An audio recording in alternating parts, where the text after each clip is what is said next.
Hello, and thank you for joining us today for this video on how to participate as a student on discussion boards in Ivy Learn.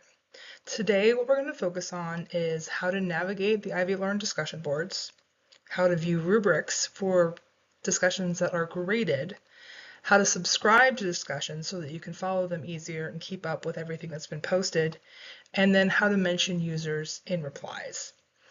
It shouldn't take long, and it's a relatively easy process, but hopefully by the end of the video you'll feel more confident about your role in a discussion board for your class. So let's go ahead and get started. The first thing we're going to do in order to get to your discussion board is to find the class that the discussion board is posted in on your dashboard. So once you've clicked on your class and gotten in there, there are two ways that you can get to your discussion board. One is either on the discussion board link on the course menu on the left-hand side of the screen, or you can go to your course modules. Either way, if you go through discussions, you can see all of the discussions that will be coming up for your class. You can see when the activity is. You can also see how many posts there are totals and how many replies they've been. So right now we've got 3 unread replies. There's 3 replies total. And also right now we are not subscribed to or following these discussion boards. There's 2 different ways that you can subscribe, which I would recommend doing, especially if you are required to make multiple posts or replies to your classmates. The easiest way is to just click on this little bookmark tab, and it will now send you emails whenever anyone posts or replies on the board.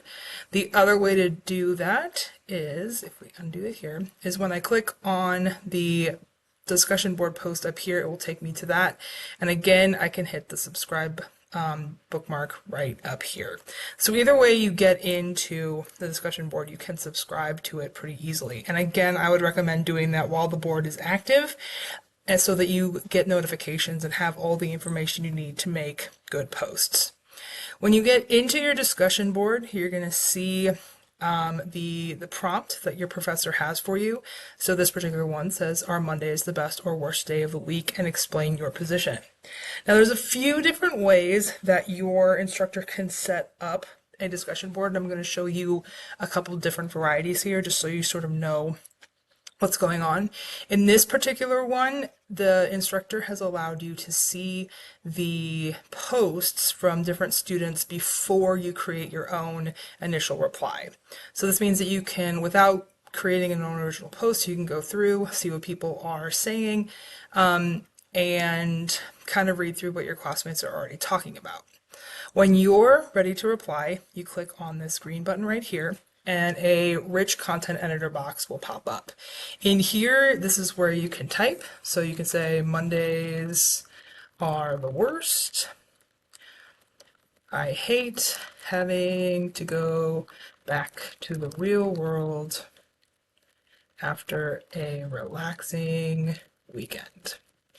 Again, you're going to need to pay attention to your prompt, what your professors want for you. This is a very basic one, but in this I'm saying Mondays are the worst, and I hate having to go back after a world. So I answered the question and I explained my position.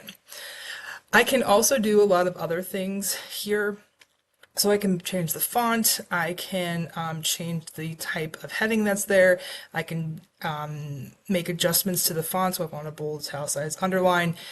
Basically any tools that would be available to you in, say, Word or any editing document would be available to you here. You can also add links, so if there is an article that you want to share that has insights onto why Mondays are the worst, if there are images that you want to upload, maybe something, a picture of Garfield, you can do that in here as well. If there's any media that you want to record, again, or upload, you can do that. So depending on what your professor wants you to do, you can add a lot of content to this outside of just text. You can can also attach things by coming down here to the little paperclip, and when you click on it, it will should open up the navigator for all the content that is on your computer. So again, you can find what you need. Once you're done, you've got everything on there, you can hit this reply button, and now your post is on the board. You can tell because you've got your name, the time, and then your original post. The other thing that a lot of instructors like you to do, or like students to do, is to respond to one another. In this particular post, the responses are not threaded, meaning that they're not attached to the original post, and I'll show you what that looks like here in a minute. So in order to respond to someone, you're going to need to, again, read through what you've got. So Marcia says that Mondays are a fresh start, that she really likes Mondays. I want to respond to that and say, girl, you're crazy. So what I would do is I'm going to come up here and I'm going to create a new post. So there's two ways that I can call Marcia out. I can either say reply to Marcia, okay, and then type down here what I think. An easier way, and a way that will draw more attention to it and so that Marcia knows that it's there, is if I put the @ key and then put Marcia Brady, it will now tag her so that I can now type, I disagree with your position, I dislike Mondays. And now when you post that, again, it's going to show up that you've tagged her. She will get a notification that you've done with that, and your instructor will be able to see that you have responded to her post. So this is what a board would look like if you are able to see all of the responses without posting one of your own, and if it's an unthreaded response chain.